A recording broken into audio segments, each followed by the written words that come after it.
Bonjour à tous, bienvenue au tutoriel sur Majors Enchantments, un mode qui ajoute tous ces livres ici de nouveaux enchantements. C'est un mode très utilisé dans les packs de mode car il a énormément d'utilisateurs, c'est pourquoi j'ai voulu le présenter. Comme toujours, vous pouvez me suggérer n'importe quel mode que vous aimeriez voir couvert. Pour l'obtenir, comme vous voyez, il compte 10 700 000 utilisateurs, créé il y a 5 ans et mis à jour il y a 1 an.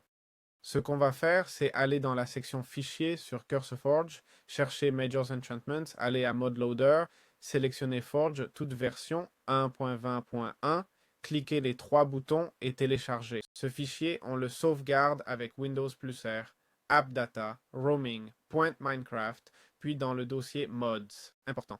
Ce dossier, comme vous pouvez le voir, indique depuis la version 1.0.0 de ce mode, la Majors Library est requise. Donc, nous devrions l'obtenir aussi. Il nous recommande également d'obtenir Enchantments Descriptions ou GU Enchantment Info. Je le recommande aussi, d'accord? Regardez, ici, il nous montre différents effets, comme faire disparaître un creeper avec un bouclier ou des flèches qui ajoutent l'objet directement dans l'inventaire après avoir vaincu une cible. Sixième sens qui fait briller les monstres avec l'effet glowing. Bon, donc on téléchargerait la library, même chose, 27 millions de téléchargements. Ce créateur a différents modes que nous allons probablement couvrir, d'accord? En plus des enchantments, il a accessories, progressive difficulty, d'accord? On les présentera à l'avenir et on va à Mod Loaders, Forge 1.20.1 et on l'enregistre au même endroit, ok?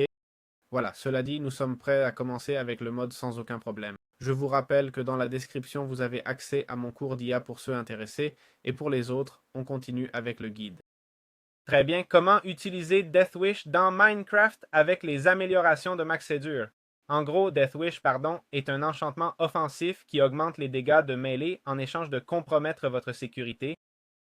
Il augmente les dégâts quand votre santé est basse et réduit la santé maximale, ce qui en fait un enchantement à haut risque mais haute récompense. Il s'applique aux armes de mêlée comme les épées. Non, il ne réduit pas ma santé maximale, les haches et tridents, et monte en niveau, théoriquement. Bien que moi, je ne vois qu'un seul niveau, d'accord? C'est très intéressant car moins on a de vie, plus on inflige de dégâts.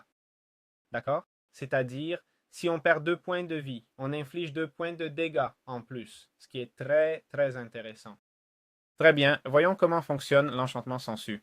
Sangsu est un enchantement de type écrasement maximal qui permet de voler des effets positifs comme la santé et la satiété des ennemis, d'accord? Donc, allons vérifier, je me mets en mode survie. Je vais perdre un peu de vie, je vais faire en sorte que ça me frappe aussi, d'accord? Voilà, ça me donne un peu de faim et un peu de vie et théoriquement, en utilisant cet outil, je devrais avoir une chance de régénérer, par exemple, ma nourriture, d'accord? Ou de régénérer ma vie, si j'arrive à le frapper, bien sûr. Il n'a qu'un seul niveau. Essayons d'invoquer des zombies, car ça ne fonctionne peut-être qu'avec les ennemis. Pour l'instant, franchement, la régénération, c'est assez faible, je ne vais pas mentir. Là, ça m'a régénéré un point. Bon, je comprends que la probabilité soit un peu réduite, mais ça fonctionne, hein. C'est-à-dire, moi, si j'en fais apparaître quelques-uns, vous allez voir que, bon, vous voyez déjà que ma vie se régénère, non? Ou plus que la vie à la fin, parce qu'il me frappe tellement fort, mon Dieu. Si vous saviez jouer et si je n'avais pas l'échelle complètement gigantesque, je verrais à travers le brouillard. Mais bon, vous voyez que peu à peu, ma vie et ma fin se régénèrent, surtout la fin, c'est ce qui se voit le plus. Donc voilà, normalement, il y a 10% de chance de voler une de ces ressources, 1% d'en voler 2 et 0,1% d'en voler 3 simultanément. On l'obtient à la table des niveaux autour du niveau 20 et 40 et s'applique aux épées, haches et tridents. De plus, le Leech évolue de façon spéciale avec la malédiction du vampirisme équipée sur votre armure. Chaque niveau de cette malédiction augmente les chances de vol. Par exemple, avec un niveau de malédiction du vampirisme, les 10% de base passent à 20% et ainsi de suite. Cela permet de créer des builds centrés sur le drainage de ressources, sacrifiant d'autres aspects défensifs pour un vol de vie beaucoup plus fiable. Très bien. Comment utiliser Misanthropy dans Minecraft avec Magrus Enchantments? En fait, Misanthropy est un enchantement offensif de Magrus Enchantments qui augmente les dégâts contre les entités humanoïdes comme les villageois, pillagers, sorcières et autres joueurs. D'accord? Donc, je vais prendre un pillager. Je vais prendre une épée en éthérite et on va voir combien de dégâts je lui fais. D'accord? Normalement, je lui ferais, voyons, 4 cœurs. 4 et 4. Et avec cet enchantement, je lui enlève, eh bien, voilà, 10 cœurs. D'accord? Donc, il y a une différence assez notable. On peut l'appliquer aux épées, haches et tridents, mais c'est incompatible avec les enchantements de dégâts génériques dans Minecraft, comme Sharpness, Bane of Arthropod et Smite. Le choix clé est entre un dégât général supérieur, Sharpness, ou un dégât extrêmement élevé, mais situationnel comme Misanthropie, ciblant les créatures humanoïdes. Sur la table d'enchantement, la misanthropie apparaît des niveaux bas aux très élevés, environ à partir du niveau 5 et plus. Selon le niveau précis, elle reste relativement accessible tout au long de la progression. C'est un choix optimal pour les mondes riches en villageois, pillards ou PvP, où son bonus est fréquemment exploité, et cette arme, évidemment, pour jouer contre d'autres joueurs et faire du PvP, est complètement dingue, ok? On a 5 niveaux, ok? Donc voilà, c'est tout. Très bien. Comment utiliser la télékinésie dans Minecraft? La télékinésie est un enchantement utilitaire. En gros, il ajoute les objets récupérés directement dans l'inventaire du joueur. Par exemple, ce pillager, quand je le frappe, peut lâcher un objet. D'accord? Cet objet qu'il laisse tomber devrait être automatiquement stocké dans votre inventaire. Invoquons des poulets, même si honnêtement, je ne sais pas si j'ai activé les drops, mais vérifions. Regardez, vous voyez, d'accord? Tu bats simplement l'ennemi et l'effet de télékinésie fait que les drops vont directement dans ton inventaire. Bien sûr, dans quel cas cela a du sens? Ça a du sens pour un outil à distance. Peut-on l'équiper sur l'épée? On peut l'équiper sur l'épée et la hache, mais c'est plus logique pour un trident, un arc ou une arbalète, d'accord? Il n'a qu'un seul niveau et s'obtient à partir du niveau 15 sur la table d'enchantement. Et voilà, c'est tout. Très bien, comment utiliser le Harvester? En fait, Harvester est un enchantement pour les fermes de Macros Enchantment qui permet de récolter massivement et replanter automatiquement les cultures avec un outil adapté, généralement une houe. En utilisant un outil avec Harvester sur des cultures mûres, elles seront récoltées et replantées, réduisant ainsi le travail manuel. Ça fonctionne avec tout type de culture et est compatible selon les détails dans la documentation du mode. D'accord? C'est théoriquement compatible avec d'autres modes. Sur la table d'enchantement, il apparaît à des niveaux modérés avec plusieurs niveaux qui augmentent l'efficacité, essentiellement la portée. Ok? Il y a 3 niveaux et c'est une méthode vraiment cool et super pratique pour récolter et replanter, ce qui franchement est une tâche un peu, disons, assez pénible dans Minecraft. Évidemment, ça ne fait pas pousser les cultures plus vite, hein? C'est une modification que j'ai ajoutée pour qu'on puisse voir l'utilisation. Donc, ne vous emballez pas, d'accord? Voilà, c'est aussi simple que ça. Important, est-ce que ça use la houe? Eh bien oui, effectivement. Je crois que oui, en fait. Oui, ça l'use bien, d'accord? Très bien, comment utiliser Smelter? Smelter est un enchantement qui fait fondre automatiquement les blocs minés, d'accord? C'est-à-dire, le bloc qu'on mine, par exemple, la pierre, nous revient déjà fondu. D'ailleurs, ah non, non, le lag n'est pas dû à ça, c'est à cause du random tick speed. D'accord, d'accord, le voilà. Il le mine automatiquement, compris? Peu importe ce que c'est. Et ma question est, fera-t-il la même chose avec les animaux? Presque, non? Presque, presque. Et le charbon de bois, il me le donne aussi. Est-ce qu'il me le donne en charbon ou je m'emballe trop? Je ne m'emballe pas du tout, mon Dieu, c'est bien pensé, non? Donc, tant qu'il existe une recette de four valide, il nous le donnera. Des lingots au lieu de minerais ou des aliments cuits au lieu du bloc d'origine. Smelter s'applique aux outils de minage et est incompatible avec Silk Touch, car les deux modifient la formule des drops. Sur la table d'enchantement, des niveaux pour la phase moyenne de progression apparaissent quand vous avez déjà accès aux minerais et voulez optimiser leur traitement. Cet enchantement réduit l'usage des fours et accélère l'obtention d'expérience et de minerais, tout en simplifiant la gestion d'inventaire avec moins de piles à traiter. C'est particulièrement intéressant de le combiner avec télékinésie pour que les matériaux fondus aillent directement dans l'inventaire. Bien sûr, c'est aussi possible de mettre télékinésie sur la pioche. Je n'y avais pas pensé car j'ai dit qu'on pouvait mettre télékinésie sur et ça me donnera du vert, c'est ça, non? Oui, mec, c'est complètement cassé, hein? J'avais dit qu'on pouvait mettre télékinésie sur l'arc, car c'est une arme à distance, mais l'utiliser sur ce type d'arme n'est pas mal non plus, hein? Pour moi, messieurs, cet enchantement est merveilleux, vraiment merveilleux, hein? Je le dis comme ça. Je comprends que Minecraft ne l'ajoute pas car ça rendrait beaucoup de processus complètement inutiles. mais en même temps, j'aimerais qu'il l'ajoute en fin de jeu après avoir terminé l'aventure. Pour faciliter la vie du joueur, non? Si tu as fini le jeu de la façon la plus basique, pourquoi ne pas me rendre les choses plus faciles? Bon, voilà ce que j'avais à dire. Très bien, comment fonctionne l'enchantement portefeuille d'or? Cet enchantement est un peu plus rare. C'est essentiellement un enchantement de type amélioration majeure pour les outils et armures en or. Ils permettent à l'objet enchanté de se réparer automatiquement en consommant des lingots d'or de l'inventaire quand il devrait perdre en durabilité.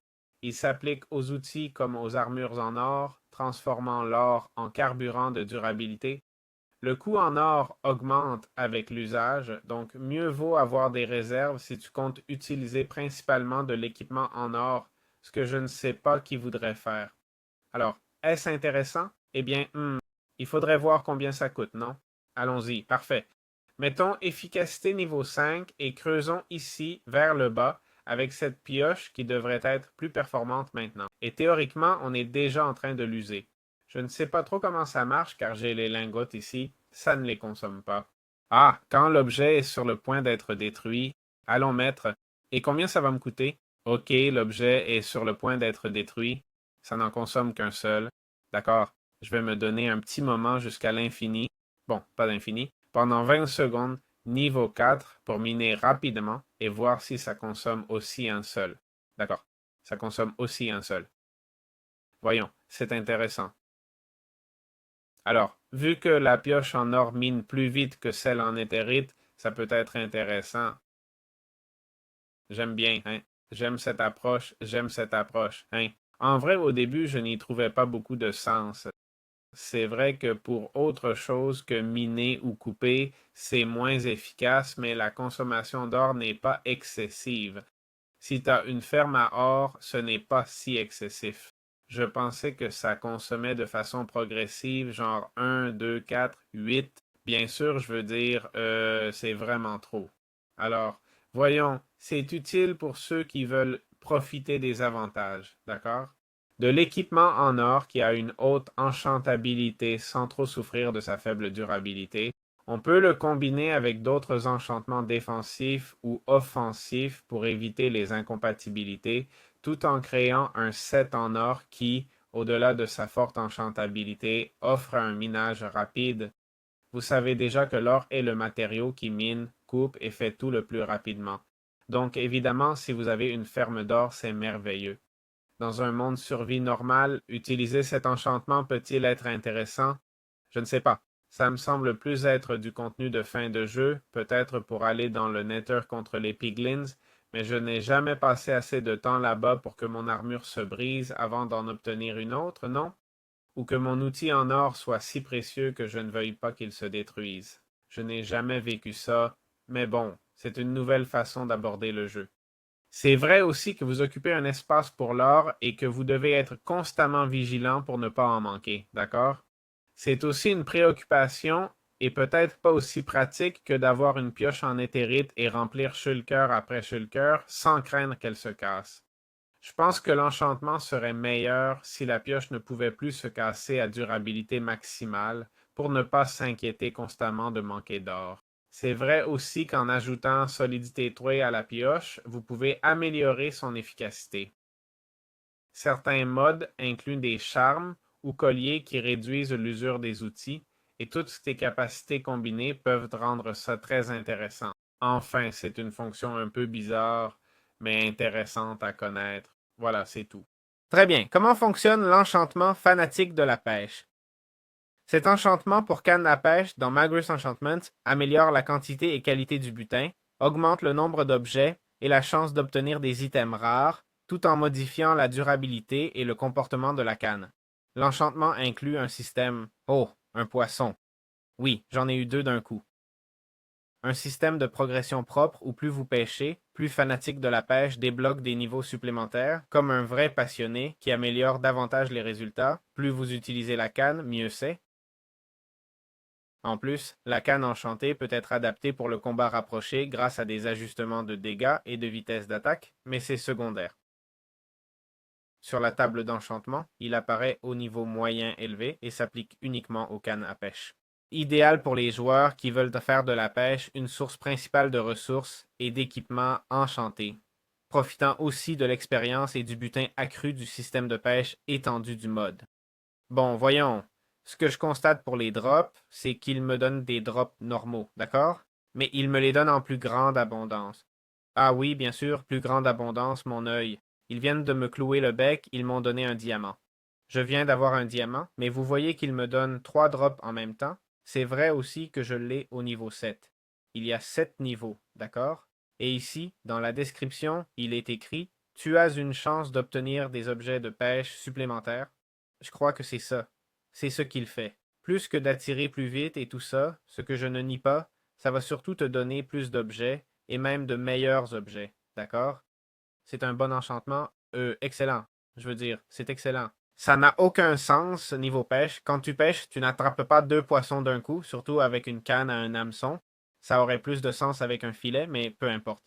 Au niveau du jeu, ça rend beaucoup plus supportable le fait de pêcher, car tu obtiens des ressources de façon bien plus rapide. C'est-à-dire que souvent, quand on veut de la nourriture, plutôt que pêcher, on va chasser des poissons, non? Et on se dit, pourquoi chasser des poissons si je peux pêcher, crafter une canne et faire quelque chose de plus élaboré? Parce que comme ça, tu obtiens des ressources plus rapidement. Mais bon, voilà un peu les résultats. Je suppose qu'on pourrait sûrement obtenir des objets encore bien meilleurs si je restais ici 1 heure ou si je créais une ferme, ce que je ne vais pas faire. Mais voilà. Très bien. Comment utiliser Dodge? Eh bien, Dodge est un enchantement défensif de Magrus qui donne une chance d'annuler complètement tout dégât. Avec Dodge 1, on avait 12,5% de chance d'esquiver, et avec Dodge 2, la probabilité augmente à 25%.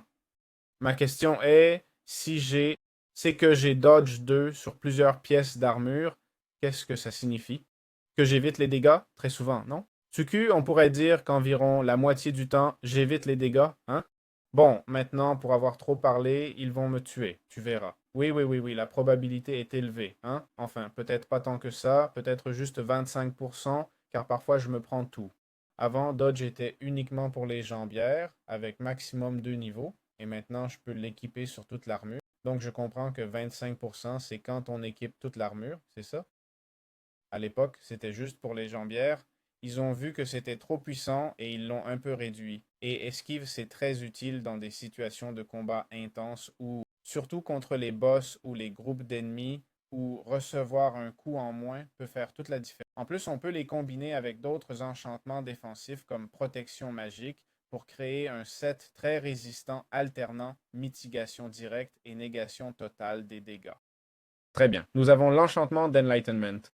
C'est un enchantement d'armure du mode Major Enchantments qui augmente l'expérience gagnée de toute source. Chaque niveau augmente l'expérience obtenue de 12,5% et peut atteindre jusqu'à 25% au niveau maximum. Il s'applique à toutes les pièces d'armure, casque, plastron, jambières et bottes, et ses effets se cumulent, permettant de créer des sets complets pour maximiser l'XP par action.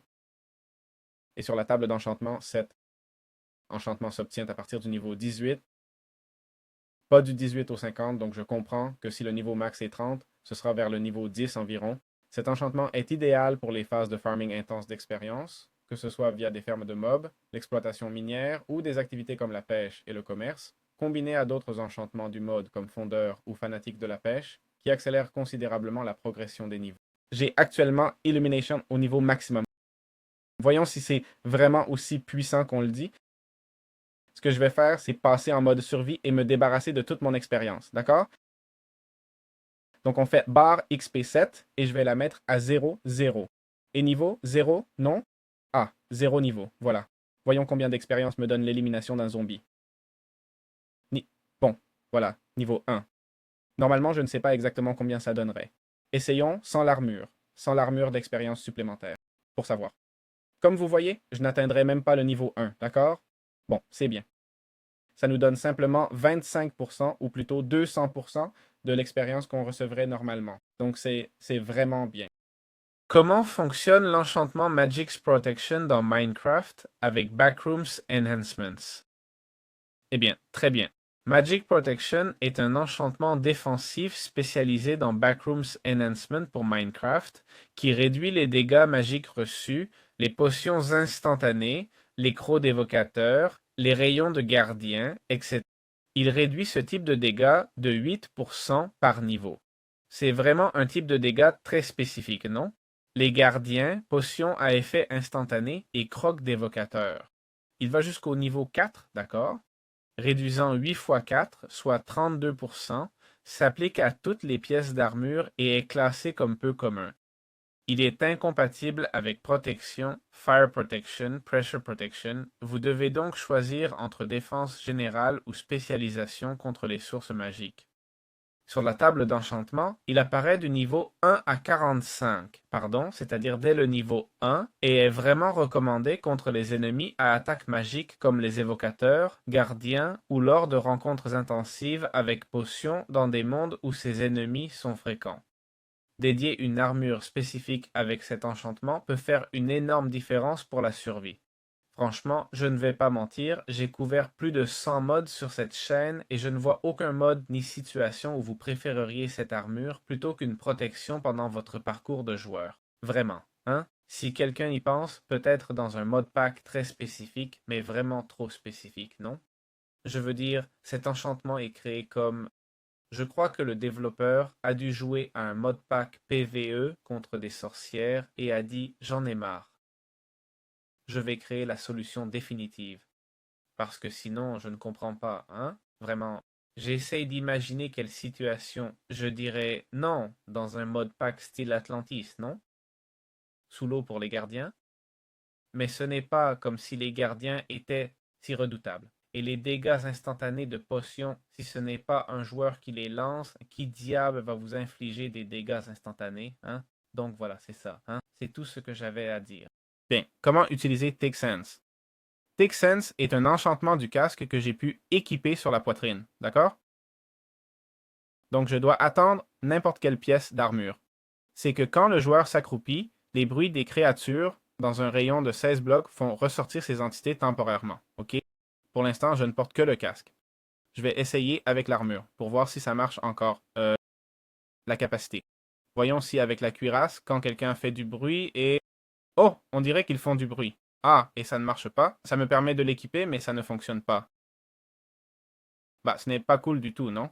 Voyons, avec le casque, je l'équipe, et maintenant ça marche. Waouh. Il y avait un autre enchantement juste pour jambière, que je pouvais équiper sur toute l'armure, mais en fait... Et cet enchantement est... Je ne m'en souviens plus, franchement. Donc ça marche uniquement pour le casque, quelle folie. Voilà, c'est le premier enchantement que j'ai couvert, je crois. Non, ce n'est pas le cas. Eh bien, mon Dieu, messieurs, quel bazar. Bref, comme vous voyez, les sons se reproduisent et nous pouvons le voir, d'accord? Alors voilà. Très bien. Comment utiliser Hunter dans Minecraft avec Magrous Enchantments? En fait, Hunter est un enchantement de Magrous Enchantment pour Minecraft conçu pour le combat à distance. Il augmente les dégâts de vos projectiles selon la distance à la cible et peut améliorer le butin laissé par les créatures tuées par vos flèches. Il s'applique aux arcs et arbalètes avec plusieurs niveaux qui augmentent les dégâts et les chances d'obtenir du butin supplémentaire. Cela récompense le jeu à longue distance. Plus la cible est éloignée, plus l'augmentation de dégâts fournie par Hunter est notable. Sur la table d'enchantement, il apparaît à des niveaux intermédiaires, donc cherchez-le quand vous avez déjà de l'expérience. Je vous recommande aussi de le combiner avec l'enchantement de télékinésie, d'accord? L'enchantement de télékinésie fait que vous recevez les drops, d'accord? Ainsi, les objets vont directement dans l'inventaire du joueur. Par exemple, je détruis ce chaton et ces objets vont directement dans mon inventaire, d'accord? Voyons si j'y arrive, hein? Il bouge un peu. Voilà, c'est ça, ça va directement dans mon inventaire. Alors, voyons de quels dégâts on parle. Par exemple, cette vache, normalement, je ne l'éliminerai jamais et d'une flèche, je l'ai fait. Mais il y avait un golem ici. Ce golem a 199 de vie, d'accord? Si je lui tire dessus de cette hauteur, de cette distance, et je touche, ce qui n'est pas facile, combien je peux lui enlever? Oui, non, non, je ne vois même pas si je le touche, franchement. Voyons, s'il reste immobile, bien sûr, ce n'est pas facile, hein? Ce n'est pas du tout facile. Voilà le golem, je lui donne, pas facile, un peu plus haut. Voilà, là je l'ai touché, d'accord? Voyons combien de vie je lui ai enlevé. Je lui ai enlevé, eh bien, 18 de vie. Non, c'est-à-dire 17, pas mal. Et ici près, rien à voir, 8 de vie, c'est-à-dire presque... On lui enlève presque le double. Je dois dire que les dégâts ne sont pas si élevés non plus, hein? Je m'attendais à quelque chose d'un peu plus exagéré. Je comprends que si t'as un Power 5, c'est beaucoup plus puissant, d'accord? Mais bon, c'est une question d'habitude. Par exemple, là, je lui ai tiré 4 flèches et j'ai obtenu 4 lingots de fer, ok? Donc voilà, c'est juste une question d'habitude. Et au final, c'est un enchantement supplémentaire pour ton arc qui ne coûte rien. D'accord? Et vous voyez, cette vache, je ne l'ai pas tuée parce qu'elle était très très proche. Par contre, ce petit cochon, adieu. Et celui là-bas, voyons si je peux l'atteindre. Voyons voir. Adieu, adieu, adieu, adieu. Je ne dois pas le toucher. Hein? Adieu aussi. Olé, allez. Donc voilà, très intéressant, n'est-ce pas? Avoir ça avec télékinésie. Et il faut voir les drops, ça te donne vraiment beaucoup plus. Comment utiliser Fuse Cutter? Fuse Cutter est un enchantement défensif pour bouclier dans Magru's Enchantment pour Minecraft qui se concentre sur l'annulation des explosions à proximité. Si vous bloquez avec votre bouclier et qu'une explosion se produit dans un rayon de 3 blocs, l'explosion est complètement annulée. Il ne peut être appliqué qu'au bouclier, n'a qu'un seul niveau et est classé comme peu commun. Sur la table d'enchantement, il apparaît environ au niveau 8 et plus, ce que vous pouvez obtenir assez tôt si vous privilégiez la protection contre les explosifs comme les creepers, la TNT ou similaires. Fuse Cutter est particulièrement utile dans les mines à ciel ouvert, les fermes à creepers, les combats du Nether ou toute situation où les explosions sont une menace constante. Alors, on l'essaie, non? Prenons un creeper, prenons aussi de la TNT et un briquet, car je veux tester différentes choses. Et par exemple, si j'active la dynamite, puis-je la désactiver ou si un autre joueur l'active avec un bloc redstone. Bon, voyons ça. Ok, prenons un creeper ici, il va essayer d'exploser, et voilà le coupe fusible. Comme vous voyez, ce cooldown n'est pas très amusant, mais essayons maintenant avec un TNT, pareil. Boum. Voyons si je l'arrête, mais ça n'a pas l'air de vouloir s'arrêter. Ah, si. Ok, et si c'est un autre joueur qui l'active? Ok, 3, 2, 1. Allons par là. Clic droit. Regardons. Ok, si un creeper est voyez, c'est un problème, car s'il y a plusieurs explosions, vous allez les subir, ok? Je l'ai allumé, je crois. Non, je n'ai pas réussi à l'allumer. Je veux allumer le creeper, je veux allumer le creeper. Voyons, maintenant, voilà. Je le désactive, pareil. Donc en gros, toute explosion, et ma question est, quel délai y a-t-il? Ok, 3, 2, 1, actif, ok. Donc, il y a le délai normal d'un bouclier qui absorbe toute l'explosion, en gros. Ce n'est pas comme un clic droit avec activation instantanée, mais avec l'activation normale du bouclier. Bon, c'est intéressant, mais pas très utile.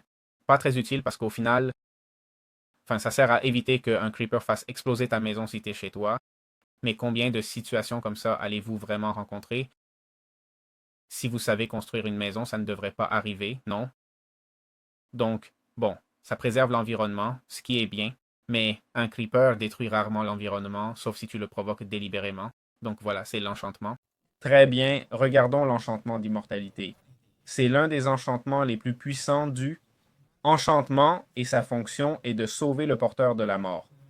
Quand un coup devrait vous tuer, l'enchantement s'active évitant la mort et après activation, immortalité est retirée du bouclier, fonctionnant comme un consommable de grande valeur.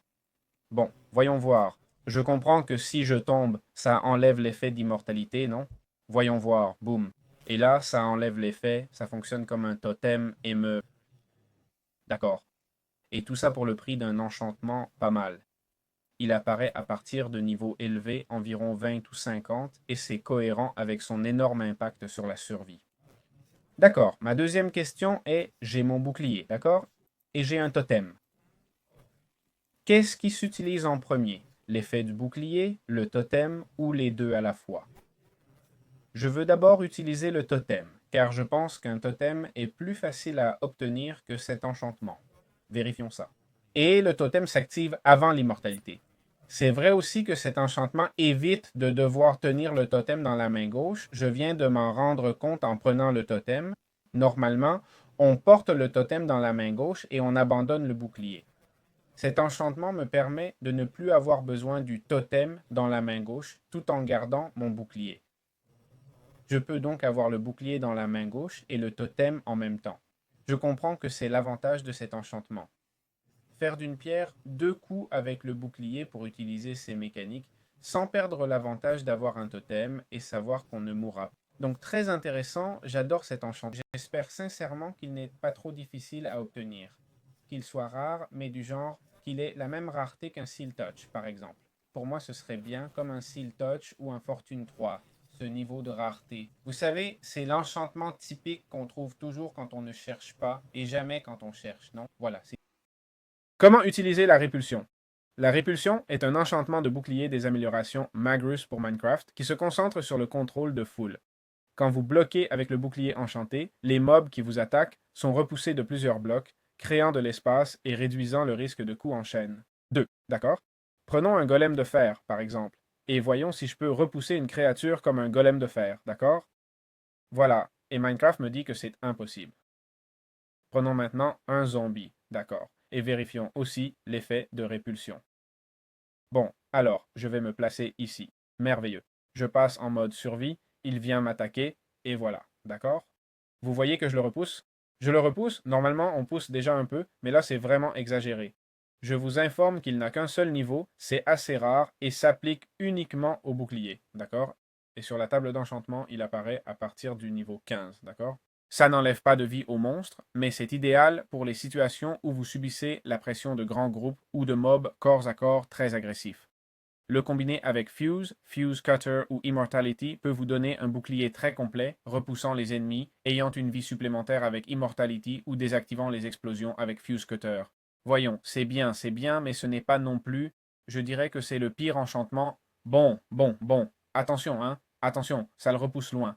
C'est que, bien sûr, avec un bébé zombie qui te fonce dessus rapidement, ce n'est pas grand-chose. Mais avec ça, tu le repousses de 3 ou 4 blocs. Hein. Attention, c'est pas mal. Donc voilà ce qu'on a. Comment utiliser Armored Caravan dans Minecraft avec Marvelous Enchantments?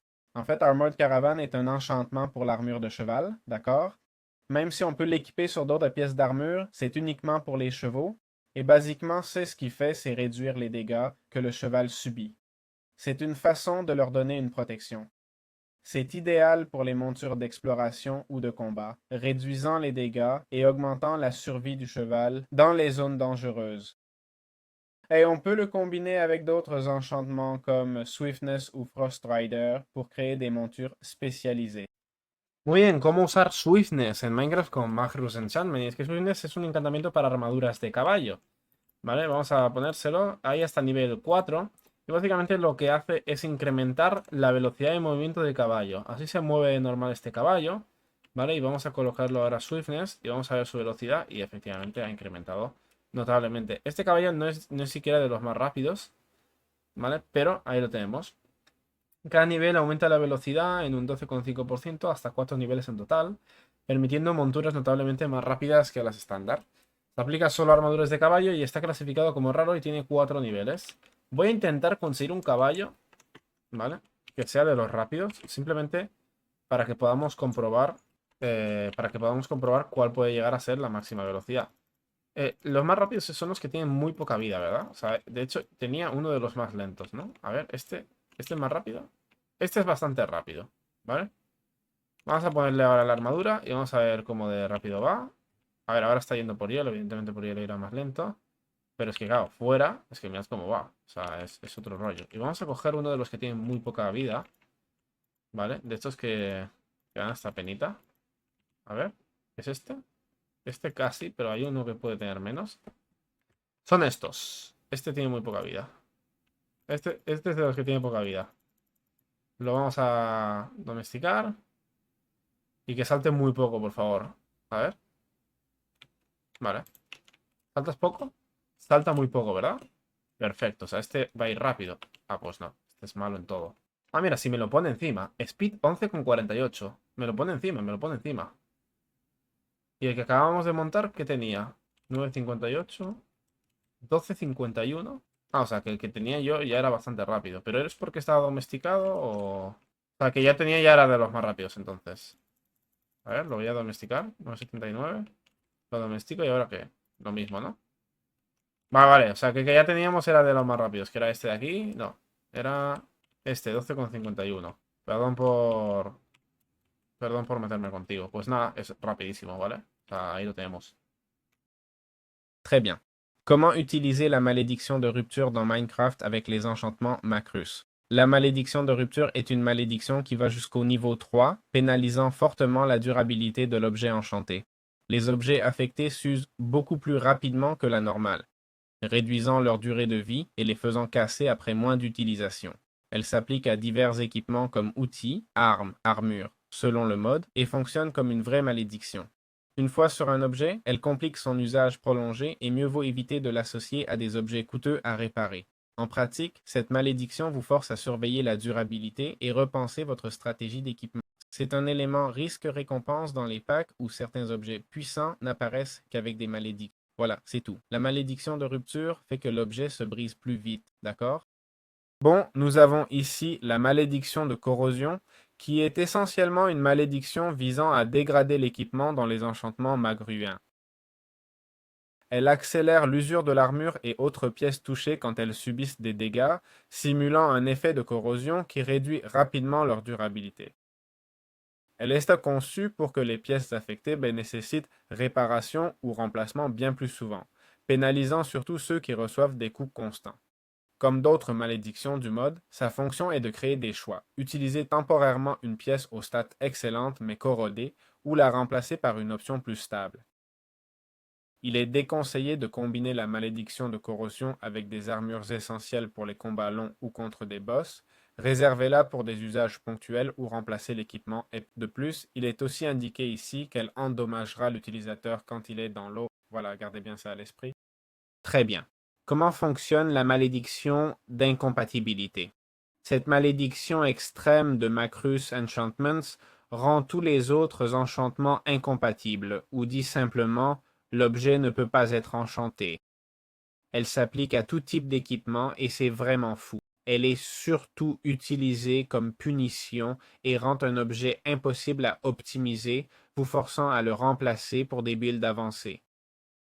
C'est utile de la connaître pour vite repérer et écarter l'équipement maudit, surtout si vous cherchez des combos d'enchantement complets. C'est typique de trouver le meilleur objet du jeu avec cette malédiction, non? C'est classique, quoi. C'est typique des jeux comme les MMO et autres, où soudain tu vois le meilleur objet du jeu, tu réussis la mission la plus difficile, il te le donne, et il a justement cet enchantement qui t'empêche d'en tirer le maximum, non? Tu te dis, j'ai envie de prendre le CD du jeu et de le brûler. Eh bien, c'est exactement cet enchantement, d'accord? Alors, c'est vrai que le mode d'enchantement de Macrus ajoute pas mal de malédictions assez puissantes. Donc, peut-être ajouter un autre mode qui nous permettrait d'enlever ces malédictions d'une façon équilibrée, d'accord? C'est-à-dire, peut-être qu'en échange de fabriquer un outil qui coûte des blocs de diamants, par exemple, ça pourrait être intéressant, non? Et comme ça, on équilibre un peu le jeu parce que certaines malédictions, je ne sais pas si elles sont courantes, mais elles rendent l'objet inutilisable, ce qui fait aussi partie du charme, hein? Voilà, c'est tout ce que j'avais à dire. Très bien, je vais finalement parler de Curse of Vampirism. Bien que ce ne soit pas dans ma version, et je comprends que dans les versions plus récentes non plus, mais existait dans les anciennes versions, je dois en parler. Et c'est que il existe une malédiction appelée Curse of Vampirism, qui est une malédiction d'armure. Elle est essentiellement étroitement liée à l'enchantement de Lich, d'accord? Le Lich, ce qu'il faisait, si on se rappelle, c'est qu'il nous donne la possibilité de voler des effets positifs comme la santé et la faim de l'ennemi, nous permettant de restaurer à la fois la nourriture et la santé.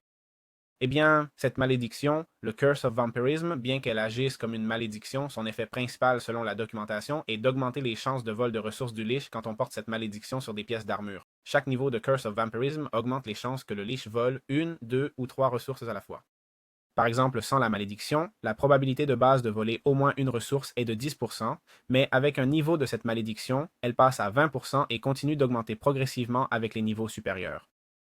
Cela fait de la malédiction du vampirisme une malédiction risque-récompense pour les builds agressifs axés sur le drain de vie, la faim et les effets, en échange des effets négatifs habituels. On obtient un Lich beaucoup plus fiable qu'il ne pourrait l'être autrement et très puissant dans les combats prolongés contre les boss. Voilà, c'est tout, et avec ça j'ai couvert le mode complètement. Ce mode est vraiment intéressant. Je vous rappelle que mon cours d'intelligence artificielle est dans la description, il sera de plus en plus important et vous aidera énormément. Alors jetez-y un œil, le mode est super cool. Merci beaucoup d'avoir regardé la vidéo, pour votre soutien et on se retrouve dans les prochaines vidéos. Ciao ciao. Très bien. Comment utiliser Frost Rider? Nous avons Frost Rider 1 et 2, d'accord? C'est un enchantement pour armure de cheval qui gèle l'eau à proximité quand tu te déplaces monter. Donc, si ton cheval a Frost Rider, ça fait le même effet que Frost Walker, mais pour ton cheval, te permettant de apprivoiser ce petit cheval. d'accord? Te permettant littéralement de marcher sur l'eau avec ton cheval, d'accord? Alors, allons-y. On équipe l'armure et vous allez voir que je peux marcher sur l'eau, littéralement, d'accord? Cette armure s'applique aux armures de cheval, est rare et à 2 niveaux, pas seulement à la table d'enchantement, on peut la trouver dans les coffres ou par échange avec les villageois. Et hop, la question à 1 million, et ça fonctionne toujours, d'accord? C'est particulièrement utile dans les mondes avec beaucoup d'eau ou pour des trajets rapides entre bases séparées par des océans. Combiné à rapidité et caravane blindée, tu peux créer une monture rapide et robuste, capable de se déplacer facilement dans n'importe quel biome aquatique. Et maintenant, la question que nous attendons tous. Si je prends un bateau, attention au truc, hein? Si je prends un bateau et je mets mon cheval ici, voyons, entre petit. Il doit entrer, non? Entre. Comment ça, tu ne veux pas entrer? Entre, il ne t'arrivera rien. Le cheval n'entre pas. Je ne comprends pas pourquoi. Tous les mobs le font, non? Voyons voir. Voilà, la vache entre et ce cheval n'entre pas. Sérieusement? Bah, j'allais essayer, mais si tous les mobs entrent et moi je suis un golem de fer, non? Ah, le golem de fer n'entre pas? Peu importe.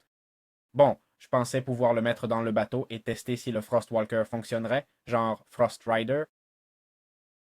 Mais non, c'est pas possible, c'est pas possible. Je croyais qu'on pouvait mettre n'importe quoi dans un bateau, non? Même un Ghast, ou pas? Voyons, Ghast, bateau. Ah ben non. Ben non. Un cheval va te faire couler, hein? Ah non, parce que ça régénère la glace. Tiens, en plus tu peux le laisser là. Ah, ça c'est plutôt. Donc voilà, on l'a.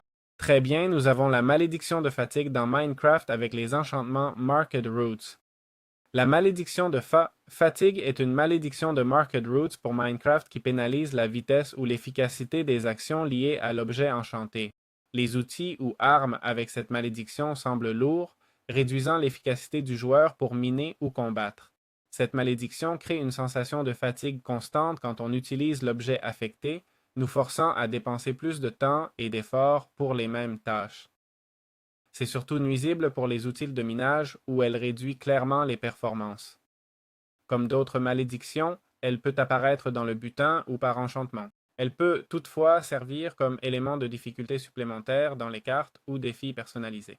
Donc, voilà, ça réduit effectivement la vitesse de mouvement du joueur et rallonge le temps d'utilisation des objets. C'est vraiment assez dingue cette malédiction, franchement. Comment fonctionne la malédiction du glissant?